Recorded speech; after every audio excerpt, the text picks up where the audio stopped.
पुण्यात्मा, जब तक आप सुखी हो तो आपको ऐसे लगता है कि जैसे ये नियम बताए हैं, भाई ब्याह शादी में नाचा कूदी नहीं करनी, दहेज वगैरह नहीं देना, ये मेहंदी वगैरह ये लाल ओठ करना लड़कियां बेटियां करती हैं, ये बकवाद नहीं करनी। देखो पुण्यात्मा, हम बुराई को शीघ्र ग्रहण करते हैं, अच्छाई को तुरंत त्याग देते हैं।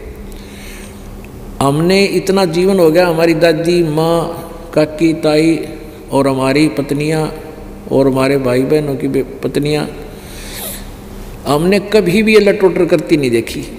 जो ही बेगन तार दे हैं प्रण के फंड करे, फिर नाचे कूदा सरेआम, माँ भी नाचे, बेटी नाचे, बाप नाचे, भाई नाचे गाल में, ये तो वह कराया करते कंजर, वह सबसे घटिया इंसान कराया करते बकवाद, जो निंदा के पात्र हुआ करते थे।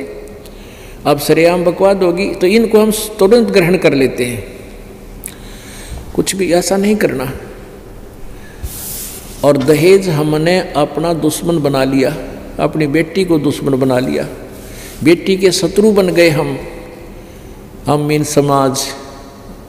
क्यों? क्योंकि बेटी के ब्याने में दहेज गणा लेन देन लाएंगे, तो वो उस जिसका 2-3 लड़कियां होगी उसकी मौत हो जाती है, जीवित नींद आनी बंद हो जाती है, और या तो कर्जा कर लेगा, ब्याह करेगा बेटियों का जो।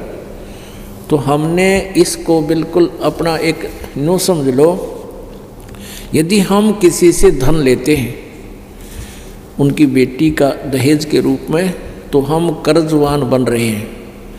परमात्मा की इन बातों को आप एक ऐसे वैसे ना समझना।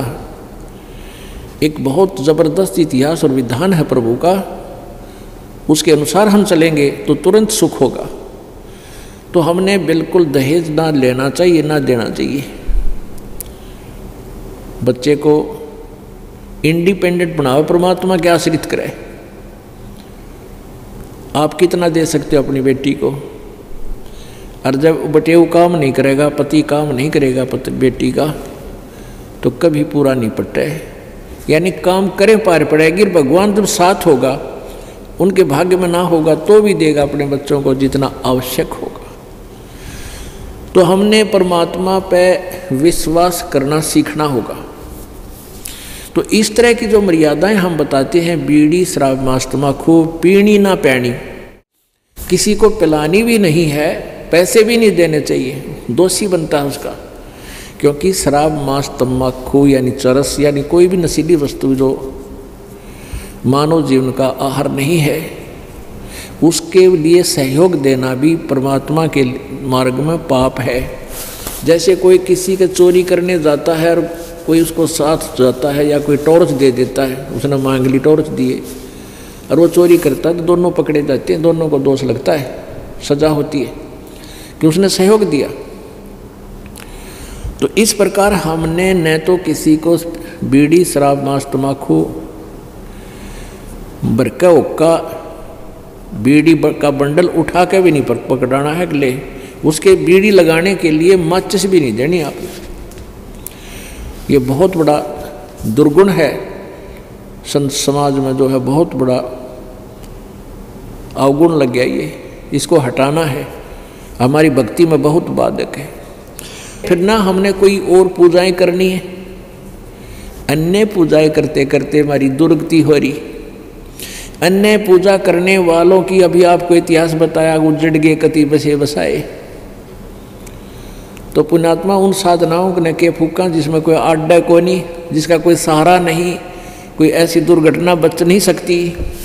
तो इसलिए मना करते हैं कि उन भगवानों की पूजाओं से आपको केवल वर्क डन मिलेगा, जैसा कर्म करोगे वैसा ही फल मिलेगा।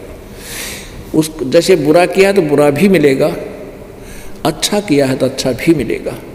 यहाँ परमात्मा कहते तुम्हें अच्छा तो मिलेगा, लेकिन जो बुरा तुमने कर लिया और आज्ञा नहीं करोगे, जिस दिन उपदेश ले लिया उसके बाद तुम्हें उस पाप का दंड भोगना नहीं पड़ेगा, अगर मर्यादा में रहोगे। अब क्या होता है, जो सुखी मानते हैं अपने आप को, दीक्षा भी ले ली, फिर भी लोक लाज में कोई ना कोई गलती कर देते हैं। और वो गलती कर देते हैं गलती करने के बाद नाम टूट गया, फिर भी हानि को नहीं हो रही, उनको लाभ ही हो रहा है, क्योंकि उसके वो पिछले पुण्य चल रहे हैं, कोई पिछले जन्म के। अब वो ये सोचता है कि मैंने नाम नूम भी तोड़ रखा है, बीड़ी भी पी ली, हुक्का भी पीता हूँ, शराब की गुट्टी भी ला लेता हूँ, और मेरा कोई हानि नहीं हो रही। इसी हानि होगी, याद रखेगा। लेकिन अभी वो समय आया ना हानि होने का। क्या होता है, जैसे ऐसा संयोग सज जाता है, जैसे किसी पुण्यात्मा दुखी आत्मा थी, नाम ले गया, वो मर्यादा बहुत निभाता है। दुखी आदमी घणी निभाओगा, जो सुख में नाम लेता है वो मटरगश्ती कर जाता है, और फिर ऐसी चोट खाता है, हम भी देखते रह जाते हैं, भगवान इसी की गलती बन गई, आपके बच्चे पर इसको ऐसी हानि होगी। लेकिन फिर हमारा जो परमात्मा का विधान हमें याद है कि इसने अवश्य कोई ऐसी भयंकर गलती करी है जिसको, और उस समय क्या हो गया, जैसे एक गलती करता है, नाम भी ले रखा, कोई हानि नहीं हो रही, अभी वो आया नहीं है टाइम, उसका शुभ चल रहा है। अब जैसे किसी ने नाम ले लिया, सुख होने लग गए, फिर गलती कर दी, और वो सुख होने लगे थे उस दुखी को, उसके भाग्य में नहीं थे, गॉड गिवन थे, और परमात्मा का नाम कट जाने से, खंड होने से, वो गॉड गिवन यानी वो पावर का सहयोग खत्म हो गया, और फिर उधर से उस बुरे संयोग का आना हो गया। नाम टूटे पाछे फिर वह खत्म, करड़ी चोट मार जाएगा काल। अगर नाम रहेगा तो वो नहीं कर सकेगा उस हानि को, जो नाम खंड होते ही कर देगा। और एक का नहीं कर रहा है क्योंकि उसका भी संयोग ठीक चल रहा है, और जब उसका समय आएगा जो उसको देख लेना।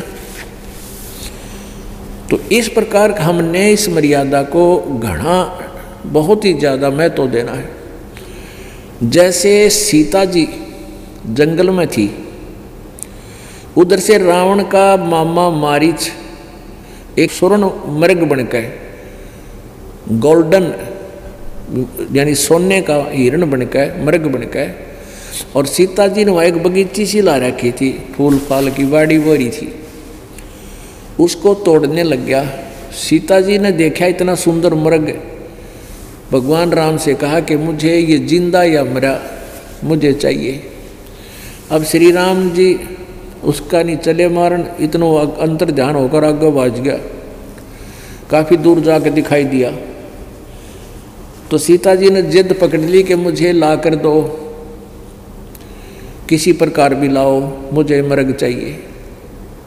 अब श्री राम ने कहा, देखो लक्ष्मण ध्यान रखना, तू मत आना है, इसमें कोई जाल साजी पर या जिद की उल्ट पक्की है या मानने को ना, मैं जा रहा हूँ। और तने आना भी पड़ जाए किसी कारणवश, तो इस झोपड़ी के चारों तरफ ये मंत्र बोल के एक रेखा खींच आना, और इसको बोल देना कि इसे बाहर नहीं जावे। तो लक्ष्मण ने कहा कि मैं आऊँगा ही नहीं, आप निश्चिंत रहो, अकेली कैसे छोड़ दूंगा माँ को, यानी बड़ी भाभी माँ के तुल मानते थे लक्ष्मण जी। अब दूर जा चलेगा रामचंद्र जी उसके पीछे, वो तो छल था, उसके पास सिद्धि थी गुप्त होने की, प्रगट होने की। तो दूर उधर से वो अंतर ध्यान हो गया जंगल में, वो मारीच मृग अंतर ध्यान होकर वहाँ आकाशवाणी कर दी, हाय भाई मर गया, हाय भाई मर गया। अब सीता कहने लगी कि तेरे भाई पाप त्यागी किसी जानवर ने मार दिया, तू भाग कर जा, उसकी जान बचा। लक्ष्मण बहुत नाट्या, नहीं मानी। आखिर में यहाँ तक कह दिया कि तू ये चाहता है कि वो मर जावे, तू मुझे पत्नी बनाना चाहता है। अब कहते हैं विनाश काले विपरीता बुद्धि। अब लक्ष्मण इस बात से बहुत घना शर्मिंदा हो गया, विवश हो गया जाने के लिए, और कहा पर एक बात याद रखना माता, अब तेरे ये मैं रेखा खींच कर जाता हूँ, इसे बाहर मत जाना। इतनी दया जरूर कर दिया हमारे पे। बोली ठीक से, को नहीं जाऊँ। वो चला गया, लक्ष्मण दूर चले गए। इधर से उनकी चाल थी, सुनियोजित षड्यंत्र था। रावण एक साथ दूर बना के भिक्षा मांगना आ गया। कहा माई भिक्षा दे। सीता बोली आजा महाराज, ले जा कुटिया के गेट पर आ जा। अब रावण आगे को चला तो उसमें से लपट निकली एकदम रेखा से, एकदम 10 कदम दूर जाके खड़ा हुआ, घबरा गया और कहा कि तू मुझे मारना चाहती थी, तूने भिक्षा देनी है तो यहाँ आकर दे जा, नहीं तो मैं श्राप दे दूंगा।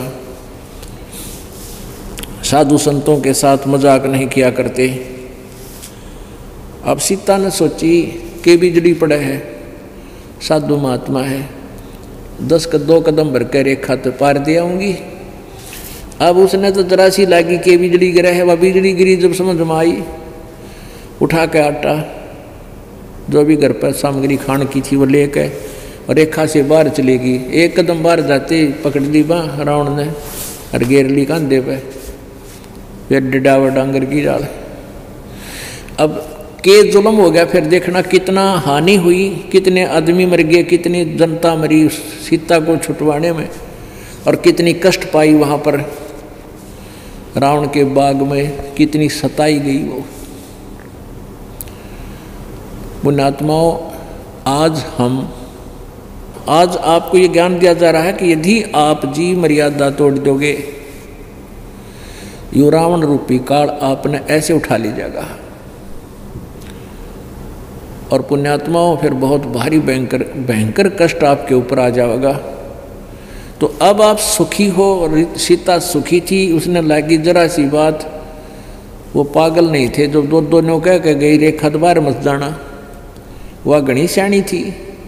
तो हम घने सियाणे बन जावा, हाँ गुरु जी की बात ना मान के हम इसे कहर में चल रहे हैं, ना जाने कब इस पर किस पर के बिजली गिर जा। हमें डर नहीं रहा, क्योंकि हम इस माया के नशे में घड़े मदहोश हो गए। तो कबीर परमात्मा कहते हैं, कबीर ये माया अटपटी सब गट आन अड़ी, और किस किस न समझाऊं या कुआ भांग पड़ी।